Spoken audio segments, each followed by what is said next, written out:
Folks, welcome to today's podcast, the Buckmasters Outdoors Podcast, and we're not in our studio. We're in somebody else's studio, and we're here with David and Easton Holder, raised hunting, and we're out here hunting with them, but we get an opportunity to sit down and chat with them because they've got a phenomenal story. So, guys, welcome to the podcast. Thank you for having us. Thanks for coming. Yeah. I mean, you know, it's kind of nice that you made the trip to us. So. Hey, oh, man. yeah, I like it. When you say Iowa deer hunting, man, it's speed. I'm on speed train coming y'all's way.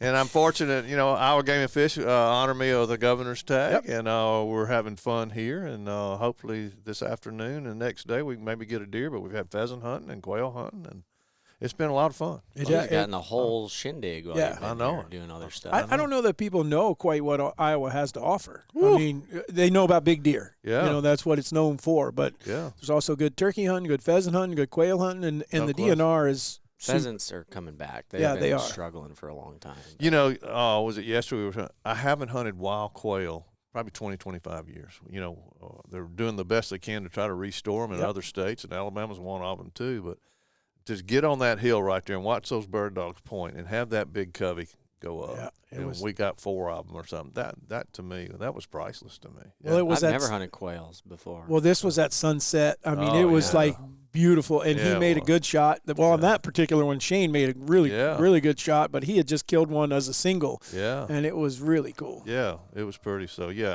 Iowa Game and Fish has done a wonderful job up here of conserving all your wildlife for sure. So, well, let's talk a little bit about your history, because I'm looking here, Virginia, Arkansas, Montana, and landed in Iowa. So give me a little history where you – That sounds like the SEC or something, like when you start listing off all the different states, you know. But no, those are all the states where I grew up and you know, where I moved to and kind of what led us to what raised hunting is, or what it has become, and that was – I grew up in Virginia. Both Karen and I did. We're high school sweethearts, I guess you'd say. Now married 30-some years, going on 33. And but anyhow, I grew up in Washington, D.C., inside the Beltway there.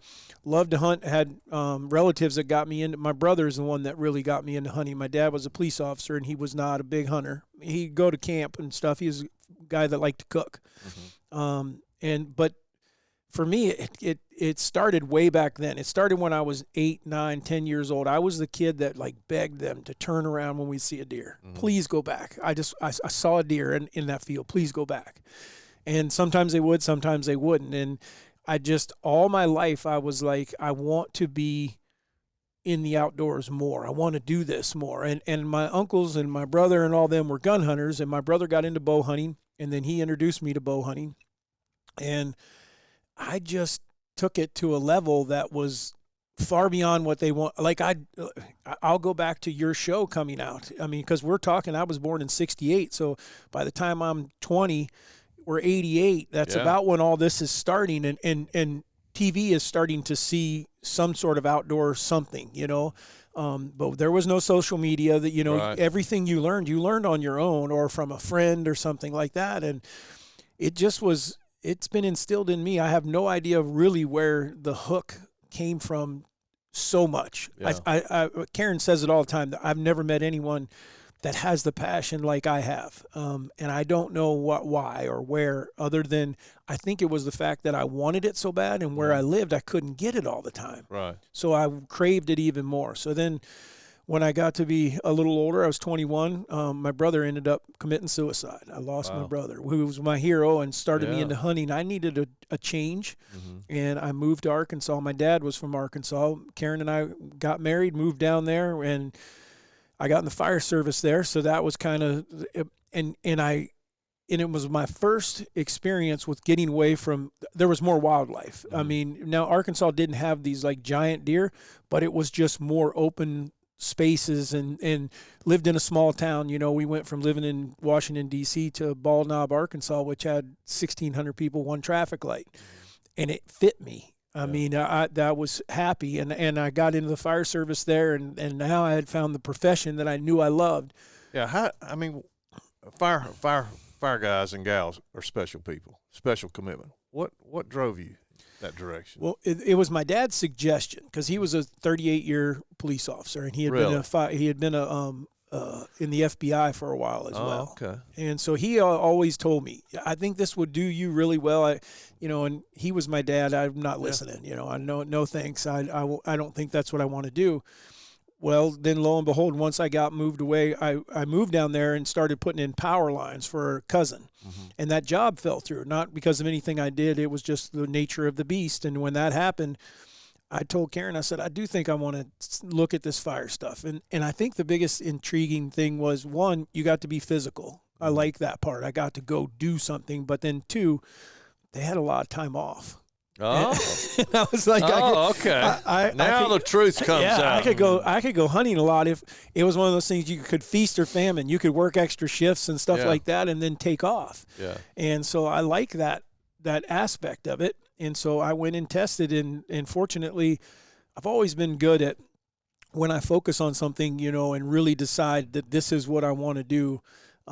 Cleaned up my act, walked in, sat down with these people, and they start throwing questions at you. This is back when they still did interviews, where you sat in a chair with lights on and 4 people like up in a jury type thing. Right. They're sitting above me, and I've always been comfortable with that kind of situation. And so walked out of there. They told me that, I had a job and I was going to start as a firefighter. And the other thing is firefighters were who I was. They loved to hunt and fish, and police officers and stuff like that. And so I met David Mitchell, and we started filming some stuff together. But it didn't last very long there, just because I love the South. Don't get me wrong. And that's where both my mom was from Tennessee and my dad was from Arkansas. But I think, as you mentioned earlier, it's just a slower pace. No question. And I'm 23, 24 years old now. I wanted to go. I wanted to do more. I wanted to fight more fires. I want to go on EMS calls. So anyhow, I tried to talk my wife into moving to the Midwest, and she wouldn't have any of that, but she pointed at Montana. She's like, I would live out west. And I said, I hope you're not kidding. She said, no, I'm not kidding. And I said, well, I'm going to go test. And I drove 26 hours. Karen was supposed to go with me, and what ended up happening is she ended up this was before Easton, so she was 6 months pregnant with Warren. Mm-hmm. And the day we're supposed to leave is going to go to like 100 and some degrees in Arkansas, and it's going to be a 26-hour drive. She says, I'm not getting in that car. Yeah. And she said, take the video camera, just see what happens, show it to me, and we'll see what ends up coming about. And I go out there and I tested in Great Falls, Montana. And long story short, when I walked out that day, the assistant fire chief was in the interview process, and he followed me and said, if we hire anyone this year, you're going to be it. And I was like, that's cool. Yeah. I was like, you're serious? And he's like, I'm dead serious. So just be ready to pack your bags, Yeah. And so sure enough, that was in August. I got a call in January from another firefighter that I met out there, the volunteer guy that was testing. And he said a firefighter had lost his life and that they had a position open. So he gave me about a week's more notice than what they did. Mm-hmm. So I had about 3 weeks to know, okay, we're going to be moving. And so Warren has just been born. So we moved him out there when he was 6 weeks old. But what a commitment. I mean, I thank you for your service. Well, thank you. I mean, the policemen, the firemen, all our armed service folks, it's just a special commitment by special people. And doing that, that's pretty It's cool. not a job. That's what I try to tell everyone. I had a buddy back then. I had been on the fire department probably 6 or 7 years, and he tried to get me. Do you remember Amway? Mm-hmm. Okay, and he was into Amway, and it was like people were making good money somewhere and things like that. He was trying to get me into it, and he kept calling. And finally one day I said, Mike, is Amway a job, though? And he said, yeah. And I said, I don't want to do it. And I said, and he's like, what do you mean? I said, I look forward to going to work. Mm-hmm. I love what I did. I love the guys that I work with. I love the fact that we are actually making a difference, and it wasn't that, it's not like firefighters are saving lives every day, but when you do, mm-hmm. when you come into something that no one else wants to be a part of, or everyone else is running from, and you're running in, mm-hmm. and you make a difference, it means a bunch, and so it's just a mentality that you put yourself in. And I was proud to do what I did. I love being a firefighter, and my hat will always be off to those guys and gals that are still doing it. Oh, no question. Well, that's cool. All right, so Montana to Iowa, and then we're going to get Easton involved in this thing. So I'm in Montana. Well, like I said, I'm a go-getter. I like to really push hard. I herniate 3 discs in my back, and they retire me from the fire department at 17 years. And so I got to find something else to do. Karen has got her job and everything, and it's going well, but Dad is not handling this well because number one, I'm not able to do what I did physically, and number two, I can't go to work every day. So Karen kind of talked me into, you ought to look at doing something in the outdoor industry. You've just been in and around it the whole time. Well, in the meantime, in there part-time wise, Primos had brought me on as a pro staffer. And I had no clue what a pro staff. I wasn't looking for it because I didn't even know it existed. Right. And I was at a trade show in Great Falls, Montana, walking through, and a guy said, "Hey, would you be interested in being a pro staffer?" I said, I don't know what that is. And he said, "Well, your wife stopped by, said you kill a lot of elk, you're a big turkey hunter, big deer hunter." And I said, "Yeah." And he said, "And I love calling." Mm-hmm. He said, "Man, sounds like you'd be really good for Primos." And I was like, "Well, we can try." So in 2002, I started with them.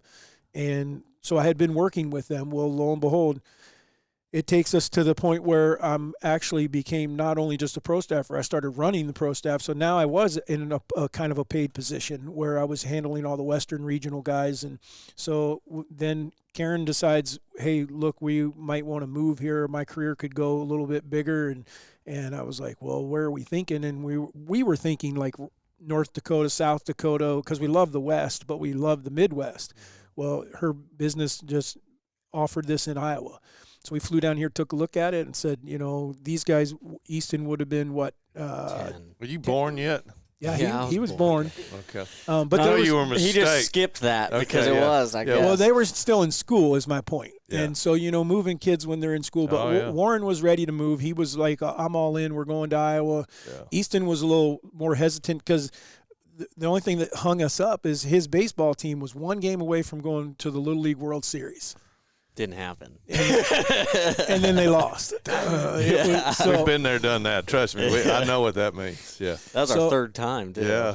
So in 2012, we picked up and moved to Iowa and kind of relocated here, got started here. I had messed around with trying to build a regional show, but I had no clue what I was doing, which raised hunting, I didn't have any more of a clue either there. All right, well, moving to Iowa, so it was basically because of Karen's job. It didn't have anything to do with big deer. A lot of people moved to Iowa because of big deer. That was 100% in the conversation. Yeah. Okay. I didn't know if you brought that up or you were going, yes. Well, I couldn't do it. I was like, maybe I could live there. There you go.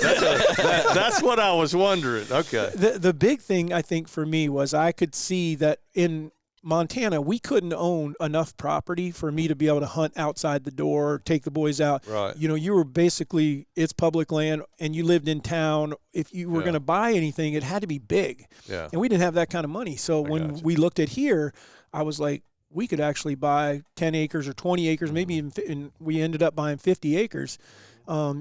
It was like a kid in a candy store. I could walk out my door and go deer hunting. I could, listen to turkeys gobble off the porch. And so that was a big deal. And then at the same time, the Midwest really quickly became like what we thought was the greatest place to raise kids. Yeah. It was just super. Well, let's pivot there because, we started this TV stuff in '88 or something. And y'all were coming in with a new show, new concept. How are you going to do something different than the other 200 or 300 shows weren't already doing? And that's what I'm a big fan of raised hunting because you brought something that was just family oriented. So where did that come from? And start with the mindset of that. I think where a lot on my side, so it's twofold. One, we met a production guy, Adam Jordison, had Modern Legacy, and I looked at his footage. Easton and Warren were old enough now; they're looking at it with me, and we're looking at a guy that when we would look at his footage, what he was putting together, just little mini reels, to try to get people to do work with him. He would film a dog, but not a dog just doing something, like a dog's lips, a dog's eyes. Where you couldn't see anything else, and there was so much emotion what he filmed. And then we had talked about what we wanted to do was we wanted to show people what it was like to raise your kids in the outdoor, hunting specifically. And we love to fish, but hunting we felt like was getting such a short end of the stick. Like it was being badgered from everywhere. Everyone was after it. And I was like, I want people to see that these two boys were raised hunting, and I believe that it is part of their life. It's part of their values, and they're carrying it into things they learned hunting, like going and talking to a landowner, turned around and was a way to go interview for a job. You know, you could take what you learned in hunting and apply it in everyday life, and it worked. So Easton would have been how old? When we moved here? When you started the Raised Hunting TV show? 11. 11. We were filming at 11. And Warren was? He'd been 15, 16. They're 5 years apart. How did you brothers go, well, we're getting ready to do a TV show? Were you, at that age, was that cool? Or like, I don't want to do that because Dad's making me? Or, you know what I'm saying? There was a lot. Huh? I mean, that's a lot.